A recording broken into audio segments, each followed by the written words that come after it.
Hello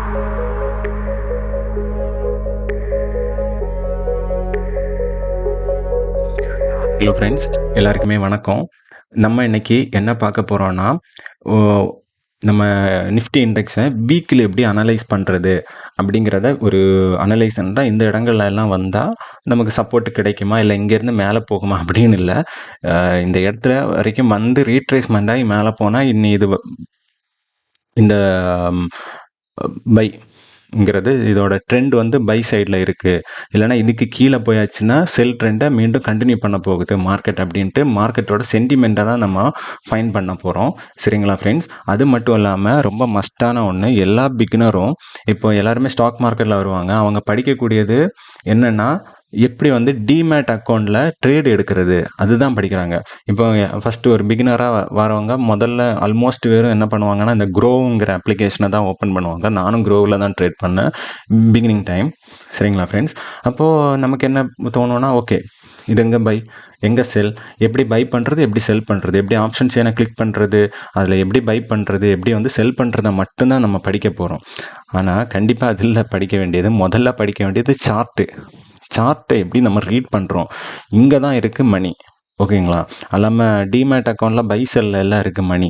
இங்கே தான் இந்த சார்ட்டோட இந்த லெவல்ஸில் தான் இருக்குது இந்த பையிங் ஜோன், அதே மாதிரி resistant and supports, selling zone எல்லாம் எப்படி நம்ம ஃபைன் பண்ணுறதுங்கிறது தான் இருக்குது. அதை தான் நம்ம முதல்ல வந்து படிக்கணுமே தவிர, வந்ததும் வந்து டிமேட் அக்கௌண்ட்டு எப்படி வந்து பை பண்ணுறது, எப்படி செல் பண்ணுறது, அது ரொம்ப ஈஸி. ஏன்னா இப்போ எல்லாம் இருக்கக்கூடிய மொபைல்லையும், எல்லா ஆண்ட்ராய்டு மொபைல்லையும் எல்லாருக்குமே வந்து ஃபேஸ்புக் இருக்கும், ட்விட்டர் இருக்கும், அதுக்கப்புறம் பேங்க் அப்ளிகேஷன்ஸ் இருக்கும். அப்போ அதெல்லாம் ஹேண்டில் பண்ணுறவங்களுக்கு ஒரு அப்ளிகேஷன் ஹேண்டில் பண்ணுறதுக்கு கஷ்டமா? எவ்வளோ கேம் விளையாடுறோம், அந்த சேலஞ்ச் எல்லாம் பண்ணுறவங்களுக்கு இந்த அப்ளிகேஷனுங்கிறது ரொம்ப ஈஸியாக ஹேண்டில் பண்ண முடியும். ஜஸ்ட்டு போகிறோம், ஆப்ஷன்ஸ் என்ன கிளிக் பண்ணுறோம், ஸ்ட்ரைக் ப்ரைஸில் போட்டுட்டு பை கொடுக்குறோம். இந்த ரேஞ்சில் வந்தால் பைன்னு. அதே மாதிரி ஒரு 100 200 ப்ராஃபிட் காமிச்ச உடனே செல் கொடுக்குறோம். 1000 ரூபா ப்ராஃபிட் லாஸ் காமிச்சாலும் ஐயோ வேண்டாம் அப்படின்ட்டு நம்ம வந்து பேனிக் ஆகுறோம். அப்படி தான் எல்லா பிகினர்ஸும் இருக்கிறாங்க. ஒரு 2 நாள் ப்ராஃபிட்டை பார்ப்பாங்க. நானும் அப்படி தான் இருந்தேன். நான் வந்து சவுதி அரேபியாவில் இருந்தேன். அப்போல்லாம் நல்லா ப்ராஃபிட் பார்த்தேன். இங்கே வந்து ஃபுல் டைம் ட்ரேடராக இருக்கும்போது நம்மளும் நிறைய லாஸை பார்த்தாச்சு. அதுக்கப்புறம் நான் லாஸ் பார்த்தாலும் அதை எப்படி வந்து கவர் பண்ணலான்ட்டு மீண்டும் மீண்டும் மணி போட்டு அதை ரீட் பண்ணிகிட்டே இருந்தேன். மார்க்கெட்டில் அதுக்கப்புறம் நம்ம அந்த சார்ட்டெல்லாம் ரொம்ப அனலைஸ் பண்ணிகிட்டே இருந்தேன். ஒவ்வொரு சிஸ்டம் வந்து பில்ட் பண்ண ஆரம்பித்தேன். அங்கேருந்து தான் என்னோட டேர்னிங் பாயிண்ட் ஸ்டார்ட் ஆச்சு. ஓகேங்களா ஃப்ரெண்ட்ஸ்? லாஸுங்கிறது மார்க்கெட்டில் எல்லாருக்குமே காமனாக வரக்கூடியது தான். அதை பார்த்து பயந்து போயாச்சுன்னா கண்டிப்பாக நம்ம கிட்டேருந்து போன காசு ரிட்டர்ன் வராது. இப்போ நிறைய பேர் பிஸ்னஸ் ஸ்டார்ட் பண்ணுவாங்க, ஹோட்டல் ஸ்டார்ட் பண்ணுவாங்க. சிலவங்க ஒரு 2 மந்த் ரன் பண்ணுவாங்க. அவங்களுக்கு அது லாஸு ரொம்ப நம்ம நினச்சது மாதிரி. ஆனால் அதை எப்படி வந்து அந்த பிஸ்னஸை க்ரோ பண்ணலான்னு ஐடியா போட்டு எங்கேயாச்சும் கொஞ்சம் கொஞ்சமாக மணியை வந்து இன்வெஸ்ட் பண்ணிகிட்டே இருந்தால் சடாரன்ட்டு வந்துட்டு நம்ம அந்த ஹோட்டல் எந்த ஒரு பிஸ்னஸ் ஆனாலும் அது க்ரோ ஆகும். எல்லாத்துக்குமே ஒரு சீசன் டைம் இருக்கும். அந்த சீசன் டைம் வரும்போது எக்கச்சக்கமாக கிடைக்கும். அதே மாதிரி தான் இங்கே வந்து மார்க்கெட் வந்து சம்டைம்ஸ் சைடு வேல இருக்கும். அப்போ யாருக்குமே ப்ராஃபிட் பார்க்க முடியாது. செல்லர்ஸால் தான் பார்க்க முடியும். சடார்னு அப் ட்ரெண்ட் போகும். அப்போ பையர்ஸ் எல்லாம் ஹாப்பியாக இருப்பாங்க. சடார்னு செல்லிங் ட்ரெண்ட் போகும். அப்போ எல்லா பையர்ஸும் ஹாப்பியாக இருப்பாங்க. அந்த டைமில் வந்து செல்லர்ஸுக்கு கொஞ்சம் கஷ்டமான இதாக இருக்கும். சரி, இந்த மாதிரி தான் ஃப்ரெண்ட்ஸ். நம்ம வளவளன்னு பேச வேண்டாம். நான் எப்படி வந்து வீக்லி, இது டே இல்லை. ஏன்னா டேன்னா நான் டெய்லி வந்து காலையில் ஒரு 8:30 மாதிரி தான் நான் வந்து லெவல்ஸ் எல்லாம் வந்து ஃபைன் பண்ணுவேன். அல்லாமல் வந்து நம்ம இது வந்து ஒரு வீக்லிக்கான ஒரு வியூ தான். மார்க்கெட் இதை உடைச்சா அப்கமிங் டேஸ் வந்து பையிங் சைடு இருக்கும், இந்த லெவலில் உடைச்சா செல்லிங் மீண்டும் கண்டினியூ ஆக போகுது அப்படின்ட்டு நம்ம வியூ பண்ணுறோம். சரிங்களா ஃப்ரெண்ட்ஸ்? அதுக்கு முன்னாடி நான் வந்து எப்படி இந்த வியூ பண்ணி இந்த என்னோட டெலிகிராம் சேனலில் வந்து போஸ்ட் பண்ணுறேன் அப்படின்னு நம்ம ஒரு வாட்டி பார்ப்போம். இங்கே கீழே போயிடுவோம், கீழே இருந்து வருவோம். இப்போ பாருங்கள், லெவல்ஸ் எல்லாம் இப்போ ஃபஸ்ட்டு செகண்ட் டார்கெட் வந்து ஹிட் ஆகிடுச்சு. இப்படி நம்ம தான் இது வந்து நான் கால்ஸ் கொடுக்கறது, இது வந்து ஹிட் ஆகிடுச்சு. அதே மாதிரி இப்போ நான் வந்து நிஃப்டிங்க, இது க்ரூட் ஆயில். இங்கே பாருங்கள் நிஃப்டி, இங்கேருந்து இங்கே போகலாம், இல்லைனா இங்கே இதை உடைச்சா மேலே போகலாம் அப்படின்னு நம்ம போட்டிருக்கோம்.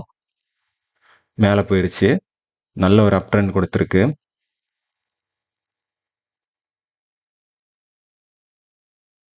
இந்த மாதிரி இதை இப்போ இங்கே நிஃப்டியை நான் போட்டிருக்கேன். இதுக்கு உடச்சா கீழே போகும், இல்லைனா இங்கேருந்து மேலே போகும்ன்ட்டு என்ன ஆயிருக்குன்னு பார்ப்போம். அன்றைக்கி கீழே போச்சு பார்த்தீங்களா, என்னோட லெவலில் வந்து அப்படியே பிரேக் ஆகி ஒரே கேண்டிலில் கீழே போயிடுச்சு. இந்த மாதிரி தான் நம்ம வந்து ஐடென்டிஃபை பண்ணி கொடுப்போம். நம்ம இது பண்ணுவோம், டேரெக்டாக வீடியோவுக்கு போயிடுவோம். டெலிகிராம் சேனலில் யாருக்காச்சும் ஜாயின் பண்ணணும்னு விருப்பப்பட்டால் ஜாயின் பண்ணிக்கோங்க. நான் வந்து 4 ஹவர் சார்ட்டில் மட்டும்தான் வந்து வீக்லி அனலைஸ் பண்ணுவேன். இப்போ இன்ட்ராடேக்கானதுன்னா 4 ஹவர் சார்ட்டில் அனலைஸ் பண்ணதுக்கப்புறம் 30 மினிட்ஸ் சார்ட் பார்ப்பேன். அங்கேயும் ஏதாச்சும் ஒரு ஜோன் அட்ஜஸ்ட்மெண்ட் பண்ணிவிட்டு 15 மினிட்ஸில் பார்ப்பேன்.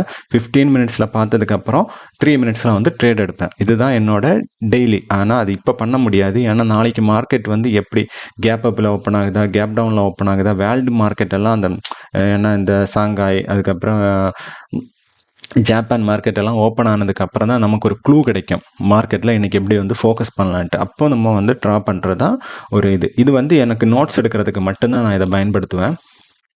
இப்போ மார்க்கெட் பார்த்தீங்கன்னா ஒரு நம்ம லேடார் நம்மளோட இண்டிகேட்டர் வந்து பை காமிச்சிருக்கு. ஓகே, அங்கே அதை உடச்சி மேலே போயிருக்கு. நம்ம இங்கேருந்து பை எடுத்திருந்தா இது வரைக்கும் நம்ம டார்கெட் செட் பண்ணியிருப்போம். ஓகேங்களா ஃப்ரெண்ட்ஸ்? இப்போ இந்த லேடார் காமிச்ச பை வந்து ஸ்ட்ராங் பை அப்படின்னு நம்ம கன்சிடர் பண்ணோம்னா மார்க்கெட் இந்த லெவல் வரைக்கும் இது வந்துட்டு ஒரு ரீட்ரேஸ்மெண்ட். கண்டிப்பாக மார்க்கெட் இப்படியே போகாது, மேலே போய் ரீட்ரேஸ் ஆகி அப்படி தான் மேலே போகும். இப்போ இந்த இடத்துலேருந்து மார்க்கெட் ரிட்டர்ன் போகணும், ரிவர்சல் ஆகணும். இப்போ இந்த டவுன் ட்ரெண்டு இங்கே வந்ததுக்கப்புறம் இங்கேருந்து மேலே போயிடுச்சுன்னா நம்ம கண்டிப்பாக இதை வந்து ஒரு அப் ட்ரெண்டுனாவே கன்சிடர் பண்ணிக்கலாம். இந்த லெவலை உடச்சி கீழே போயிடுச்சுன்னா இதை வந்து நமக்கு கண்டிப்பாக அடுத்து செல்லிங் மீண்டும் ஸ்டார்ட் ஆகிடும் மார்க்கெட்டில். இல்லைனா இப்போ இருக்கக்கூடிய இந்த லெவல் கூட, ஏன்னா நாளைக்கு ஒரு கேப் அப் ஓப்பன் ஆகும், பாசிபிலிட்டி இருக்குது. அப்போ இந்த இடங்கள்ல வந்துட்டு மீண்டும் மேலே போயிடுச்சுன்னா ஓகே, நம்ம வந்து ஒரு பை ட்ரெண்டாகவே இதை கன்சிடர் பண்ணிக்கலாம். ஒரு இதை ஸ்விங் அதுக்கப்புறம் இந்த லெவலை உடச்சிச்சுன்னா கண்டிப்பாக இது ஒரு ஹேங்கிங் ஹேமர் தான் மேலே போயிட்டு வந்திருக்கு. இந்த லெவலை உடச்சிச்சுன்னா அடுத்து ஒரு ஃப்யூச்சரில் ஒரு பொசிஷன் நம்ம ஸ்ட்ராங்காக எடுத்துக்க முடியும். ஏன்னா ஒரு ஒரே கேண்டில் மேலே போயிருக்கு, அதுக்கப்புறம் ரீட்ரேஸ்மெண்ட்டும் வந்திருக்கு. இங்கேருந்து மார்க்கெட் அப்படியே ஸ்ட்ரைட்டாக மேலே போயிருக்கு. அப்போ கண்டிப்பாக மார்க்கெட் இங்கே நம்ம பை பண்ணுறது அட்வைசபிள் இல்லை, சரிதானே ஃப்ரெண்ட்ஸ்? கண்டிப்பாக அங்கே ஒரு செல்லிங் நடக்கணும். அப்போது ஒரு செல்லிங் நடந்திருக்கு, இந்த இடம் வரைக்கும் வந்திருக்கு.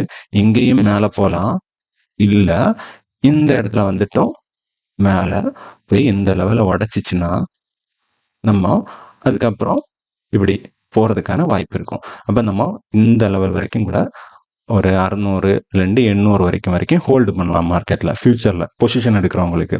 இப்போ இந்த லெவலை உடச்சதுக்கப்புறம் ஒரு மார்க்கெட் வந்து பையிங் கண்டிஷனுக்கு வந்துடும். அதுக்கப்புறம் நான் எடுக்கக்கூடிய ட்ரேடெல்லாம் ஓகே, அடுத்தடுத்த நாள் வந்து கேப் டவுன் ஆனால் கூட நான் கொஞ்சம் எல்லாம் பையிங் சைடே ஃபோக்கஸ் பண்ணிகிட்டு இருப்பேன்.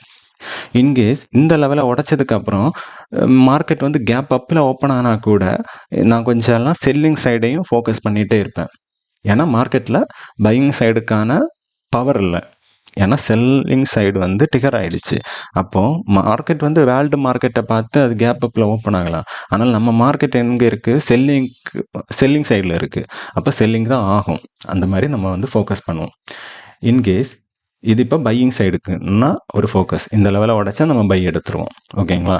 இல்லைனா இந்த இடத்துல கூட நம்ம ஒரு பை ட்ரை பண்ணலாம் இந்த ஸ்டாப் லாஸ் வச்சு. யாராச்சும் ஃப்யூச்சரில் யாருக்காச்சும் தேவைப்பட்டீங்கன்னா இது ரீட்ரேஸ்மெண்ட் லெவல் இந்த இடத்துல வந்துச்சுன்னா நம்ம ஒரு பையை வந்து ஃபோக்கஸ் பண்ணலாம். ஒரு 100 ரூபாய் தான் நமக்கு ஃப்யூச்சரில் சொல்கிறேன். ஒரு 100 ரூபாய் அப்படின்னா பார்த்தா ஒரு 7500 ரிஸ்க் எடுக்கிறவங்களுக்கு ஒரு 25,000 வரைக்கும் கிடைக்கிறதுக்கு வாய்ப்பு இருக்கும். ஓகேங்களா? இல்லைனா கொஞ்சம் கூட ஏற்றி ஒரு 23,788 ஸ்டாப் லாஸை ஃபிக்ஸ் பண்ணிட்டு வரணும். ஓகேங்களா? அப்படின்னா கண்டிப்பாக ஒரு எத்தனை பாயிண்ட்? ஆமாம், 100 பாயிண்ட், ஒரு 7,500 ரிஸ்க் எடுக்கிறவங்களுக்கு ஒரு பெரிய லட்டு கிடைக்கிற மாதிரி இருக்கும். அது அப் சைடு போயாச்சுன்னா. நம்ம வந்து இது அப் சைடு. இப்போ இந்த லெவல்ஸ் எல்லாம் நான் நோட்ஸ் எடுத்துப்பேன், அதுக்கு ஏற்றபடி நான் ஃபாலோ பண்ணிப்பேன். ஓகேங்களா ஃப்ரெண்ட்ஸ்? இப்போது நம்ம இது அப் ட்ரெண்ட் வியூ அப்படின்னு போச்சு. இன்னும் நம்ம டவுன் ட்ரெண்ட் வியூவை பார்ப்போம். டவுன் ட்ரெண்டுனா மார்க்கெட் இங்கே ஒரு கேப் இருந்திருக்கு, இந்த கேப்பை இப்போ ஃபில் பண்ணிடுச்சு. ஃபில் பண்ணிட்டு ஒரு ஹாமர் பேட்டர்ன் வச்சு கீழே போகுது. சரிங்களா ஃப்ரெண்ட்ஸ்? அப்போது இன்னும் இதை உடச்சி இந்த லெவலெல்லாம் உடச்சி கீழே வச்சுச்சுன்னா 23,800 உடச்சி கீழே போயிடுச்சுன்னா நான் கொஞ்சம் டவுன் சைடுக்கு ஃபோக்கஸ் பண்ண ஆரம்பிப்பேன். சரிங்களா ஃப்ரெண்ட்ஸ்? இந்த லெவல் வந்து ரொம்ப இம்பார்ட்டண்ட்டான லெவலாக இருக்கும். அதுவும் அதுக்கு அடுத்து இம்பார்ட்டண்டான லெவல் வந்து இந்த 23,700 770 80 வந்து உடச்சி கீழே போயிடுச்சுன்னா மார்க்கெட் அகைன் வந்து செல் ஸ்டார்ட் ஆக ஆரம்பிக்கும். ஓகேங்களா ஃப்ரெண்ட்ஸ்? இதுதான் ஜோன்ஸ். அதுக்கப்புறம் இந்த லெவலுக்கு போகலாம். அதையும் உடச்சிச்சுன்னா அதுக்கப்புறம் அப்கமிங் இங்கே இந்த இடத்துல எல்லாம் வந்து சின்ன சின்னதாக சப்போர்ட் எடுப்பான். அது ஃபுல் சப்போர்ட்டாக எடுக்கணும் அப்படின்னு இல்லை. சரிங்களா? இங்கேருந்து இந்த இடத்துல வந்து டச் பண்ணாதும் ஒரு 150 பாயிண்ட் மேலே போவான். அப்போ நமக்கு ஸ்கேல்பிங் பண்ணுறதுக்கு ஒரு ஈஸியாக இருக்கும். மீண்டும் கீழே போயிடுவான். அந்த மாதிரி இருக்கும் மார்க்கெட். அது மட்டும் இல்லாமல் இப்போ பார்த்தீங்கன்னா மார்க்கெட் வந்து இப்போ ஒரு செல்லிங் கண்டிஷனில் தான் இருக்குது. இப்போ இந்த லெவல்ல இருந்து நம்ம 50 இந்த லோ வரைக்கும் நம்ம பார்த்தாச்சுன்னா கூட இங்க பாருங்க, இந்த லெவல்ல வந்து டச் பண்ணிட்டு மார்க்கெட் செல்லிங்க்கு போயிருக்காங்க. அப்போ இது வந்து நம்ம என்ன எது மாதிரி கன்சிடர் பண்ணுறோன்னா மார்க்கெட் இப்போ கொஞ்சம் செல் சைடில் தான் இருக்குது அப்படின்னு கன்சிடர் பண்ணுறோம். அப்போ இந்த லெவலை உடச்சா மட்டும்தான் இனி பை சைடு ஃப்ரெண்ட்ஸ். இப்படி தான் வந்து நான் வந்து வீக்லி அனலைஸ் பண்ணுவேன். அப்போ என்னோட லெவல்ஸ் எல்லாம் இந்த லெவல்ஸ் நான் ஆட் பண்ணி வச்சுருப்பேன். என்னோட லேடாரில் இது இந்த லெவல்ஸ் இந்த லெவல்ஸ் இந்த 4 லெவல்ஸ் வந்து செல் சைடுக்காக நான் வந்து வச்சுருப்பேன். இதுதான் இம்பார்ட்டண்ட்டான சோனாக இருக்கும் என்னோட லேடாரில். என்னோட நோட்ஸில் இந்த லெவல்ஸ் தான். இந்த லெவல்ஸை உடச்சி கீழே போயிடுச்சுன்னா ஒரு இந்த லெவல்ஸ் வரைக்கும் இது டிசிஷன் மேக்கிங் ஏரியாவை நான் கன்சிடர் பண்ணுவேன். இந்த லெவல்ஸை ஒரு மேக்கிங் இதை உடச்சிச்சின்னா அதுக்கப்புறம் நான் செல் சைடு அப்போ மார்க்கெட் வந்து செல் சைடுக்கு வந்தாச்சு அப்படின்ட்டு நான் திங்க் பண்ணுவேன். இதே இது இந்த இடத்துல இருந்து ரிட்டர்ன் போகுது. இங்கே ஒரு 30 மினிட்ஸ் கேண்டில் எனக்கு மேலே க்ளோஸ் கிடச்சிச்சின்னா கூட ஓகே, நம்ம தைரியமாக வந்து கொஞ்சம் பை சைடு கொஞ்சம் போகலாம். இந்த லெவலை இந்த லெவல் வரைக்கும் போகலாம். இது ஒரு இதை உடச்சி க்ளோஸ் வச்சுன்னா ஸ்ட்ராங்கான பை வந்துடும் மார்க்கெட்டுக்கு. ஓகேங்களா? பையர்ஸ் வந்து கண்ட்ரோலில் எடுத்துருவாங்க. இப்படின்னா வைப்போம். அப்போது இப்படி தான் இங்கேருந்து இங்கே எடுத்துகிட்டு போனால் அடுத்து ரிஸ்கி ட்ரேடர்ஸ் வந்து ஹோல்டு பண்ணலாம். இங்கே வரைக்கும் ஹோல்டு பண்ணலாம். அட்லீஸ்ட் இந்த இடத்த வரைக்கும் ஹோல்டு பண்ணலாம். ஏன்னா இங்கேருந்து சிலப்போ சைடு வே போயிடும். கொஞ்சம் கூட வைத்தி ஏன்னா இங்கேருந்து ஒரு செல் ஸ்டார்ட் ஆகிருக்கனால இந்த இடங்கள்ல வந்து டச் ஆகும்போது மார்க்கெட் கொஞ்சம் சைடு வேல இருக்கும். அப்போ நம்மளோட கொஞ்சம் நல்லா இருக்காது. இந்த மாதிரி தான் ஃப்ரெண்ட்ஸ் நம்ம வீக்லி அனலைஸ் பண்ணுறது. இந்த மாதிரியான மெயின் இந்த ஏரியா தான் என்னோட மெயின் ஜோனாக இருக்கும். அப்போது இந்த இடத்துலேருந்து என்ன மார்க்கெட் வந்து டிசிஷன் எடுக்குதோ அதைப்படி நம்ம இந்த டேக்கு சேஞ்ச் ஆகிட்டே இருப்போம். சரிங்களா ஃப்ரெண்ட்ஸ்? ஓகே, இவ்வளோதான் வீடியோ. அதே மாதிரி கோட்டக் நியோவில் யாருக்காச்சும் அக்கௌண்ட் தேவைப்பட்டாச்சுன்னா என்னோட ரெஃபரல் லிங்கை கிளிக் பண்ணி ஓப்பன் பண்ணிக்கோங்க. அதே மாதிரி யாருக்காச்சும் இன்வெஸ்ட் பண்ணுற ஐடியா இருந்துச்சுன்னா இந்த பிசி ஜுவல்லரிங்கிற அந்த ஸ்டாக்ஸ் வந்து என்னோட லேடாரில் வந்திருக்கு. ஏன்னா இங்கே எஃப்ஐஐ டிஏ எல்லாம் நல்ல ஷேர் வந்து இந்த லாஸ்ட் மந்தாக வந்து இன்க்ரீஸ் பண்ணியிருக்காங்க அவங்களோட ஹோல்டிங்கோட லெவல்ஸ் எல்லாம். யாருக்காச்சும் ஒரு 1500 ஒரு 100 ஷேர் கிடைக்கும். ஒரு 3000 இன்வெஸ்ட் பண்ணால் டபுள் போகிறதுக்கான வாய்ப்பு இருக்கும். பார்ப்போம். ஆனால் இது சின்ன இன்வெஸ்ட்மெண்ட் தான். கிடைச்சா லாட்ரி அந்த மாதிரி தான் நம்ம இதை பார்த்துக்கணும். போனால் ஒரு சின்ன அமௌண்ட் தான். நம்ம மார்க்கெட்டில் எவ்வளோ லாஸ் பண்ணுறோம் அந்த மாதிரி நம்ம விட்டுட்டு போக வேண்டியது தான். அப்படி லாஸ் வராது. ஏன்னா இவ்வளோ ஹோல்டிங் டிஏ எல்லாம் பண்ணியிருக்காங்கன்னா இதுக்குள்ளே ஏதோ ஒரு லெவல் வந்து சேஞ்ச் ஆகிருக்கு. ஏதோ ஒரு நியூஸ் வரப்போகுது அப்படின்ட்டு தான் அர்த்தம். பார்ப்போம் அப்கமிங் டேஸில் என்ன ஆகும்ட்டு. யாருக்காச்சும் இன்வெஸ்ட் பண்ணுற ஐடியா இருந்தால் இந்த ஸ்டாக்ஸை வந்து லேடாரில் ஃபிக்ஸ் பண்ணிக்கோங்க. அதே மாதிரி டெலிகிராமில் தேவைப்படுறவங்க ஜாயின் பண்ணிக்கோங்க. யாருக்காச்சும் அக்கௌண்ட் இல்லாதவங்க, கோட்டக் நியோவில் அக்கௌண்ட் இல்லாதவங்க என்னோட லிங்கை வந்து யூஸ் பண்ணிக்கோங்க. ஏன்னா உங்களுக்கு ட்ரேடிங்கில் வந்து 10 ருபீஸ் தான் வந்து ட்ரேடிங் சார்ஜ் வருது, ப்ரோக்கரேஜ் வருது.